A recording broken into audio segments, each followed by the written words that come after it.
Praise the Lord.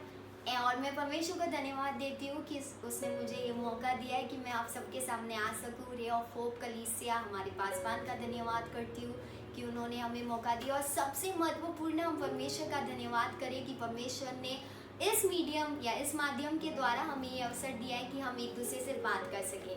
और आपका ज़्यादा समय ना लेते हुए मैं सीधे परमेश्वर के वचन में जाऊंगी। जो बात परमेश्वर ने मुझे इन हफ्तों के दौरान सिखाया है वही बात मैं आपसे कहना चाहती हूँ, और वो है प्रार्थना के विषय में। पर आज प्रार्थना के विषय में भी हम सीखेंगे, परंतु प्रार्थना का परिणाम या उसका रिजल्ट क्या होता है वो भी आज हम सीखेंगे। तो यानी आइए हम सीधे पहले परमेश्वर के वचन में जाएं, और मैं आयुब उसके 42 या 42वें वचन से आज प्रचार करने वाली हूँ, उसका 10वां वचन। तो भी आप अपने के बाइबल में आ सकते हैं। आयुब 42 उसका 10th वर्स वचन, माफ कीजिए। जब आयुब ने अपने मित्रों के लिए प्रार्थना की तब यहोवा ने उसका सारा दुख दूर किया, और जितना आयुब के पास पहले था उसका दुगना यहोवा ने उसे दे दिया। ये वचन कहता है कि जब आयुब ने अपने मित्रों के लिए प्रार्थना की तो परमेश्वर ने उसके सारे दुख को दूर किया और उसका सारा कुछ उसे दुगना लौटा दिया। मैंने पवित्र आत्मा से पूछा, क्या उसका उत्तर उसके मित्रों के लिए प्रार्थना करने के ऊपर निर्भर था?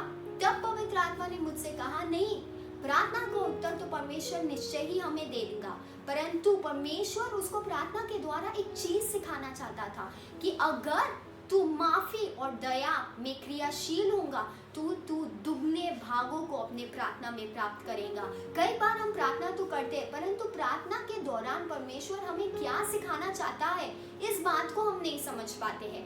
आयुब को परमेश्वर ने एक बयाबान या दुख से लेकर गया ताकि परमेश्वर उसको बातचीत या फिर कुछ बातों को सिखा सके। हम देख सकते हैं परमेश्वर और आयुब के बीच में एक वार्तालाप हमेशा हो रहा है। परमेश्वर ने उसको ये मौका इसलिए दिया ताकि वो इस समय को ले सके और वो सीख सके कि परमेश्वर उसको कौन सी बात सिखाना चाहता था।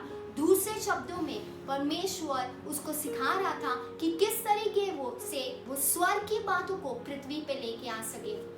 यानी अगर हम कह रहे हैं माफी और दया, तो माफी और दया सबसे पहला सिद्धांत है हमारे परमेश्वर के राज्य का। उसी के द्वारा हम सब बचाए गए हैं, और परमेश्वर ने आयुब को प्रार्थना में ये बात सिखाई।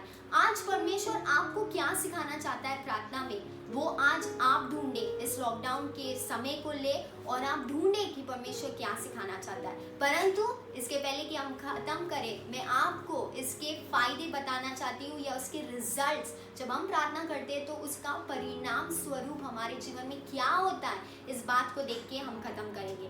पहली बात हम देखते हैं कि आयुब के 7 लड़के थे। अगर आप 13वें वचन में पढ़ेंगे आयुब के 42 के, तो आपको पता चलेगा उसके 7 पुत्र थे और 3 बेटियां थी। पर बहुत ही आश्चर्यजनक बात है कि सिर्फ 3 बेटियों के नाम लिखे गए हैं और 7 बेटों के नहीं, क्योंकि उसके पीछे एक बात है, एक रहस्य जो परमेश्वर हमें सिखाना चाहता है।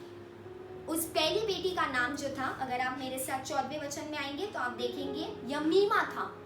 यमीमा का अर्थ है कि परमेश्वर ने मेरी मदद की कि मैं अपने बीते काल को भूल जाऊं या दुख को भूल जाओ।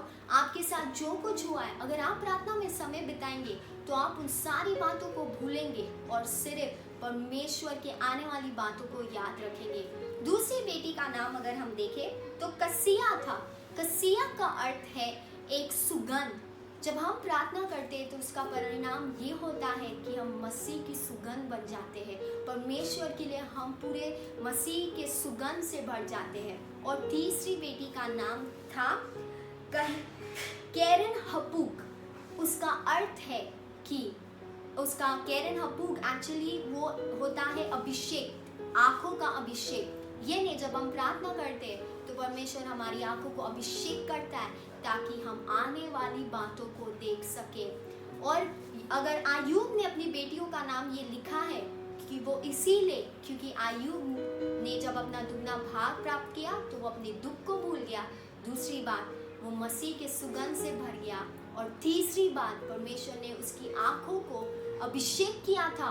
उस बयाबान, उस लॉकडाउन के पीरियड में हो सकता है वो सिर्फ अपने परिवार का ही उसके पास साथ था, और परमेश्वर ने उसकी आंखों को अभिषेक किया कि वो बातों को देख सके जो किसी ने नहीं देखा था। इसलिए आयूब की किताब में इतनी सारी रहस्यमय बातें लिखी गई है, वो इसीलिए क्योंकि आयूब ने प्रार्थना में परमेश्वर से वार्तालाप के दौरान ये सारी बातों को सीख लिया था।